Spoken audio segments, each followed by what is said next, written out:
yung mga gusto na mag-ibang bansa, gusto rin maging mekaniko, Yeah, oo. o na gustong pumunta ng Canada or somewhere else sa ibang bansa, Oo. ano bang pwede mong maipayo sa kanila? So, yeah, first is yung courage, and then yung technical base. Ang Filipino, number one, hindi matiisin tayo eh. We are resilience. Maintain nyo lang yun. And then, yung wag nating tapusin yung knowledge down. Kung gusto mo pang aralin on your own, do it.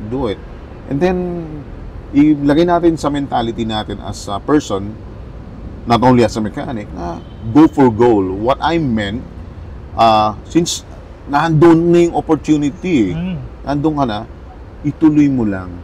Huwag kang ma-discourage, huwag kang mawalan ng pag-asa na, ay, hindi ako, iba yung kulay ko sa kulay nila. No, not that. Diretso mo lang. Kasi, in the long run, makikita mo yan, hindi mo nga lang siya makikita overnight. Oo, totoo yan.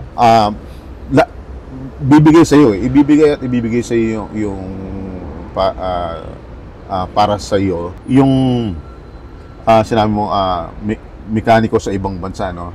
Honestly speaking, this is not BS. Yung mechanic dito, I sometimes interview them. Palagi kong rebuttal sa kanila. Alam mo ba, your job is well paid kung nasaan ako ngayon. I'm not saying that to them na para i-kutsain. No. I'm motivating you. Do it well.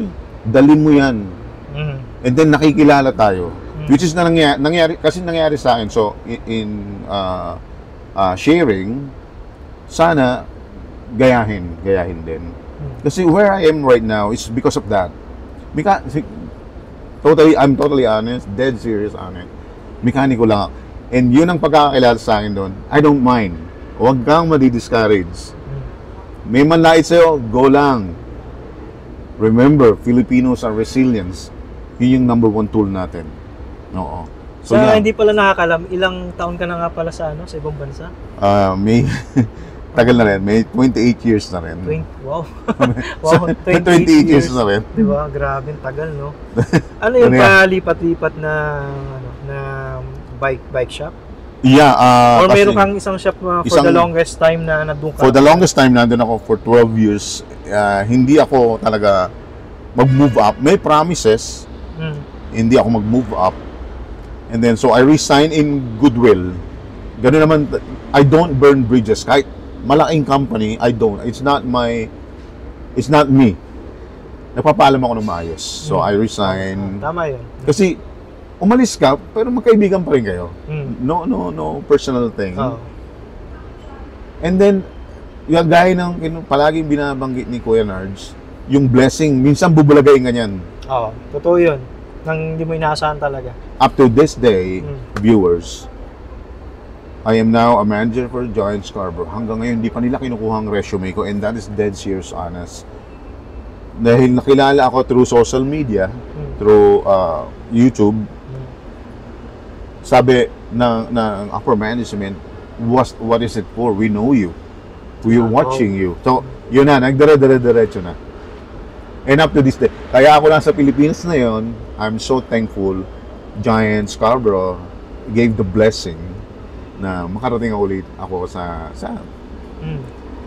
my own country.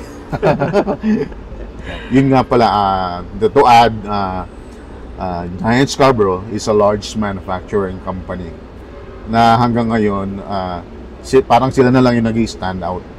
And I'm still crossing finger to be with them hanggang sa siguro sa mag-retire na ako.